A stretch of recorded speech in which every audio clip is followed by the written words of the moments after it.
નમસ્તે દોસ્તો, હું મગન ભંડેરી. યુનિવર્સલ બાર્ટર સિસ્ટમમાં આજે આપણે વાત કરવાના છીએ એક સ્માર્ટ પ્રોજેક્ટ જેની અંદર આપણે લખેલું છે ખેડૂતો માટે નળ કનેક્શન. એટલે પહેલા એવું થાય કે આ નળ કનેક્શન એટલે શું? નળ કનેક્શન તો ઘર માટે હોય, પણ આ એક નવો આઈડિયા છે કે એનાથી ખેડૂત છે ને, ખેડૂત એક તો જે એની માનસિક ગુલામીમાંથી દૂર થશે. શું કે અત્યારે એક નક્કી જ છે કે પહેલા તો પાણીના તળ જમીનમાં ઊંડા વહી ગયા છે. બીજું, ટાઈમસર લાઇટ મળતી નથી. ત્રીજું, જ્યારે પણ તમારે પાણીની જરૂરિયાત હોય ખેતરમાં ત્યારે જ પછી લાઇટના પ્રોબ્લેમ હોય અને 10 કલાક 8 કલાકથી વધારે લાઇટ મળતી નથી. તો આને આ પ્રશ્નને ઝીરો કરી દેવો હોય તો કોઈ આઈડિયા ખરો એમ? તો આ એક નવો વિચાર છે, નવો આઈડિયા છે. તમે જુઓ અને આમાં તમને કાંઈ પણ સારું લાગે તો કોમેન્ટ પણ આપો, અને આ થશે કે નહીં થાય અને કરવા માટે શું કરવું પડે એ પણ તમે કહી શકશો. જો આની એક શરૂઆત હું એક કહાનીથી કરું એટલે તમને ખ્યાલ આવશે. એક ખેડૂત હતો. હવે એને જમીન હતી બહુ મોટી, એટલે એને થયું કે સારું હવે મારાથી એકલા કામ નથી થતું, તો હું કોઈ કામવાળો એક સારો મેનેજર જે આખી ખેતીનું દેખરેખ રાખી શકે એવો રાખો. એટલે એણે જાહેરાત આપી કે ભાઈ મારે એક ખેતીનું મેનેજમેન્ટ કરે એક સારા વ્યક્તિની જરૂર છે. એટલે ઘણા બધા લોકો ઇન્ટરવ્યુ ધીમે ધીમે આપવા આવ્યા. એટલે પ્રશ્નો પૂછે કે ભાઈ આ ખેતી માટે આ શું, પણ એને કઈ મજા ન આવે એમ. એમાં એક યુવાન છોકરો આવ્યો. એટલે એણે એને પૂછ્યું કે તું શું કરી શકે એમ ખેતીમાં. એટલે એણે એવું કીધું કે when wind blow I will sleep. એણે એવું કીધું કે જ્યારે પૂરજોશમાં પવન ફૂંકાતો છે ત્યારે હું આરામથી સૂતો હોઈશ. એટલે ઓલા ખેડૂતને આમ કઈ સમજાણું તો નહીં કે શું કહેવામાં, પણ આનો અટપટો જવાબ સાંભળીને એને નોકરીએ રાખી લીધો કે જ્યારે પૂરજોશમાં પવન ફૂંકાતો છે ત્યારે હું આરામથી સૂતો હોઈશ. એટલે ઓલો તો કામ કરવા માંડ્યો, ખેતીનું બધું કામ દેખરેખ હાથે બધું રાખે.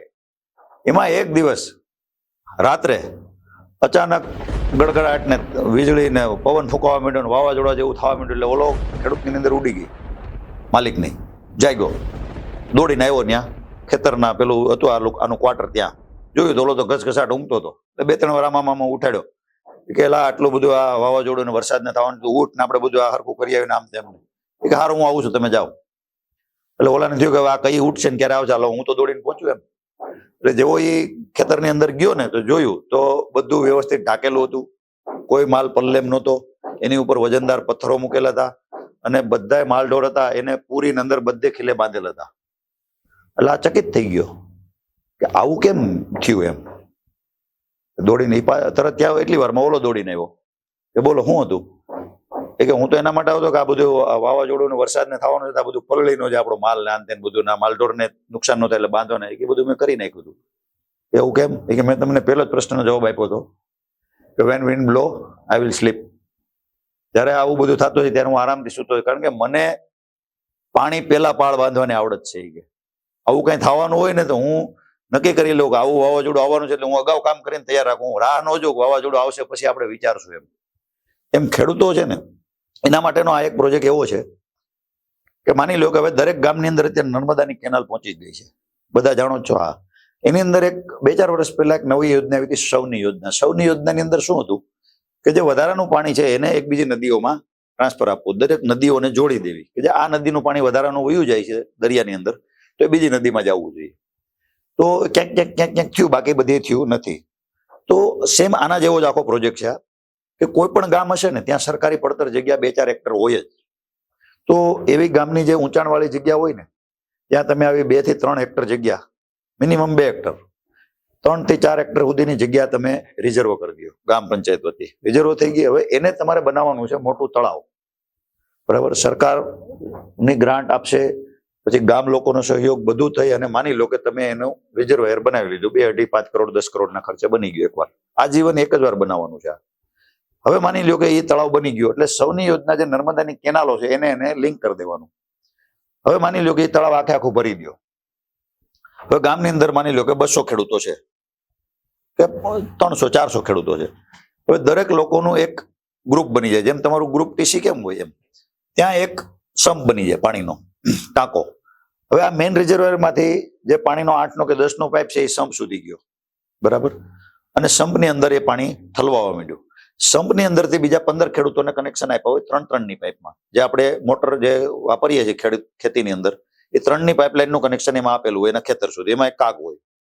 હવે અહીંયા એનું ઓટો સિસ્ટમ હોય કે ભાઈ 10 કલાક પાણી તમને આપવું છે, 10 કલાક એનો વાલ ખુલી જાય, દિવસે જ 10 કલાક સુધી એને પાણી વગર લાઇટે વગર મોટરે સીધું એના ખેતરના ખૂણે પાણી આવી જાય સંપમાંથી. એકારે 15 ખેડૂતને પાણી ચાલુ થઈ ગયું. ઓકે, 10 કલાકમાં પાણી બધાને ડિસ્ટ્રીબ્યુટ થઈ ગયું, બીજે દિવસ સવારે પાછું 10 કલાક આવી ગયું. આવી રીતનું દરેક સંપની અંદર આ મેઇન રિઝર્વરમાંથી પાણી જતા હોય દરેક સંપની અંદર. તો આવા બધા માનો કે 1 મહિનાનું તમે પાણી રિઝર્વ કરી લીધું, મહિના દિવસ પછી પાછો વારો આવે એટલે પાછું આ 2 દિવસમાં ભરાઈ જાય આખું તળાવ. કારણ કે નર્મદાની કેનાલ વાળો એટલે 24-48 કલાકમાં ગમે એવું તળાવ ભરાઈ જાય આખું. તો આજુબાજુના આવા 20 ગામ હોય તો દર 20 દિવસે એકવાર વારો આવી જાય પાછો તળાવ ભરવા માટેનો. હવે આનાથી ફાયદો શું થાય ખેડૂતોને? એક તો જમીનમાંથી પાણી ખેંચવાનું બંધ થઈ ગયું ઊંડાઈથી, એટલે ધીમે ધીમે વર્ષ 2 વર્ષ 5 વર્ષમાં જમીનના તળ ઊંચા આવશે. જમીનના તળ ઊંચા આવશે એટલે એક તો જે જમીનની નમી છે એ જળવાઈ રહેશે. નમી જળવાશે એટલે એનો પાકની ફળદ્રુપતા, જમીનની ફળદ્રુપતા વધશે ઓટોમેટિકલી. કારણ કે આ નમી ઘટી ગઈ એટલે આ બહારથી તમારે આ બધું પ્રોબ્લેમ ચાલુ થયો. બીજું, હવે અંદરથી પાણી ખેંચાવાનું ચાલુ થઈ ગયું છે, જમીનમાંથી બંધ થઈ ગયું છે, અને બહારથી પાણી જે સોર્સ ચાલુ થઈ ગયો છે એના હિસાબે જે જમીનની ખારાશ હશે એ બધી ડાઉન થઈ જશે અંદર. બીજું, ગામ તળનું પાણી જે છે એ ઊંચું આવશે. કારણ કે તમારા ગામની અંદર જે ઊંચાઈ ઉપર તમે અવડું મોટું રિઝર્વર ભર્યું છે એના લીધે ગામની અંદર જે લોકલ ઘર દીઠ જે કુવા, નાની કુઈ, બોર જે કાંઈ છે એના અંદર પાણી બધામાં આવી જશે. એટલે જે સરકારને નર્મદાથી અહીંયા સુધી પાણી પુગાડવું પડે છે ને, જે ખર્ચો આવે છે એ 50% ડાઉન થઈ જશે ઓટોમેટિકલી. કારણ કે તમારા ઘરનું પાણી 50% વાપરવા માંડ્યા. પહેલો ફાયદો એ થઈ ગયો કે ગામ લોકોને પીવાના પાણીનો પ્રશ્ન ધીમે ધીમે ઝીરો થઈ જશે.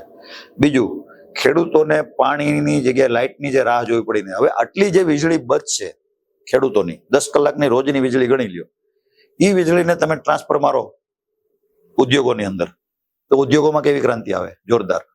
ત્રીજું, હવે જે ખેડૂતોના ખેતર સુધી જે 3 ફેઝના થાંભલા, 3 ફેઝની એલ્યુમિનિયમ તાર, 3 ફેઝના ટીસી આ બધું મૂકવામાં આવ્યું, ચોરી અટકાવી, એ બધું ઝીરો થઈ જશે. ગામમાંથી જ બધાને સિંગલ ફેઝ કનેક્શન આપી દો, ગામની જ્યોતિમાંથી જ, વાત ફિનિશ. એટલે આ જે વધારાના થાંભલા, ખેતરની અંદર જે થાંભલા, જે જમીન પડતર પડી રહે થાંભલાના હિસાબે, હવે બાજુના ખેતરમાં જે થાંભલા દેવાના હોય અને આ ખેડૂતને વાંધો હોય કે મારા ખેતરમાંથી હું થાંભલા ચાલવા નહીં દઉં, અને એને ખબર છે કે લાઇટ વગર તો મોટર ચાલવાની નથી. તો આવી બધી જે કાંઈ પણ પ્રોબ્લેમ છે, જે કાંઈ પણ ગુલામી છે, જે કાંઈ મજબૂરી છે આપણી, એ બધીનું સોલ્યુશન આમાં ઝીરો થશે. કારણ કે લાઇટની પછી જરૂર જ નથી. લાઇટ ખાલી માત્ર સિંગલ પેજ છે, બહુ થઈ ગયું વાડી માટે, ઇનફ. બાકીનું પાણી બધું આ રીતનું સંપમાંથી દરેક લોકોને નળ કનેક્શન દ્વારા આપવામાં આવશે. હા, નો ડાઉટ નળનું જે ચાર્જ થતું હોય લઈ લે.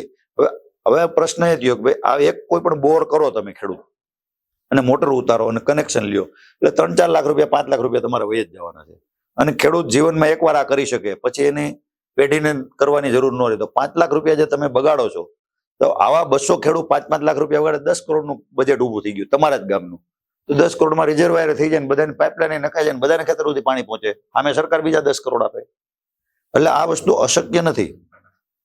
આને જો તમે હકીકત ધારો, અમલમાં લાવો અને કોઈ પણ પાયલટ પ્રોજેક્ટ દ્વારા કોઈ પણ એક ગામમાં પહેલા ચાલુ કરો, બરાબર, તો 100% શક્ય છે. આ અશક્ય કઈ છે જ નહીં. આનાથી શું થશે? 5 વર્ષ કે 10 વર્ષ પછી જે તમે ગુલામી કરી રહ્યા છો કે લાઇટ નહીં હોય તો હું શું કરીશ, સરકાર નક્કી કરે કે 8 કલાક લાઇટ આપીશ કે 10 કલાક આપીશ, તો આ સરકારની ગુલામીમાંથી તમે મુક્ત થઈ જશો. ખેડૂતો તમે પોતાના ઓનર બની જશો. પાણી જ્યારે જોઈ ત્યારે હાર્યું આવી ગયું, બરાબર. તો આપણે એ દિશામાં હાલી કે આજ નહીં તો કાલ ખેડૂત બાપડો ન હોવો જોઈએ, દરેકનો બાપ હોવો જોઈએ. જય હિન્દ, જય ભારત.